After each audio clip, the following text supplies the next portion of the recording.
అందరికీ నమస్కారం అండి. నేను మీ నిజం నవీన్ని. ఇవాళ అయితే ఇక్కడ ముసునూరు నుంచి ఏలూరుకి వెళ్ళే దారిలో అయితే కనుక ఇక్కడ కాటన్పాడు దగ్గర అయితే కాలువ అయితే పొంగుతుందండి. మరి అయితే ఎందుకు ఇలాగ వాటర్ బయటకు వచ్చిందో ఒకసారి ఇక్కడ వాళ్ళని అడుగుదాం. సార్ ఏంటండి, ఏం జరిగింది సార్? ఇక్కడ రోడ్డు మీద ఇలాగ వాటర్ వస్తుంది ఏంటి? ఇవాళ మార్నింగ్ నుంచే వాటర్ వస్తుంది ఏంటండి, ఏమైందండి? మా మినిస్టర్ గారు కొలుసు పార్సాది గారు, రాపల బాలకృష్ణ గారు, ఊరు సర్పంచ్ గారు మోహన్ రావు గారు తాలూకా కాలువ నీళ్ళు తీసుకొచ్చారండి. ఎన్ని సంవత్సరాలు మెట్టలేదు, ఇప్పటిదాకా లేవు నీళ్లు.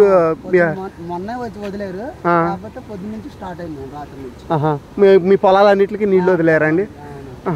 మినిస్టర్ గారు అయితే కనుక అక్కడ అయితే రైతుల కోసం పొలాలకి నీళ్లు వదలటం అయితే జరిగిందంటండి. పొలాలకు నీళ్లు వదిలేరంటండి.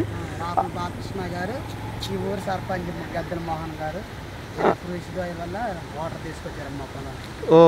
అదే సడన్గా ఎప్పుడు లేదు వాటర్ వచ్చింది ఏంటంటే, ఇంకా ఇలాగ మినిస్టర్ గారు అయితే కనుక రైతుల కోసం పొలం వాటర్ అయితే పొలాల కోసం వాటర్ అయితే తెప్పించారంటండి. మీరైతే ఇక్కడ చూడొచ్చు ఎలా అయితే వాటర్ అయితే పొంగుతుందో.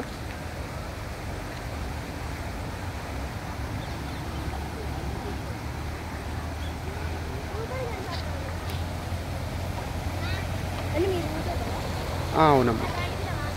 ఎక్కడి నుంచి వస్తున్నాయి సార్ ఇవి వాటరు? పోలవరం నుంచి వచ్చినాయి నీళ్ళు. పోలవరం నుంచి ఇక్కడ దాకా వచ్చినాయి నీళ్ళు. పోలవరం నుంచి ఇక్కడ దాకా వచ్చినాయంటే నీళ్ళు ఇక్కడ మీరు చూడొచ్చు.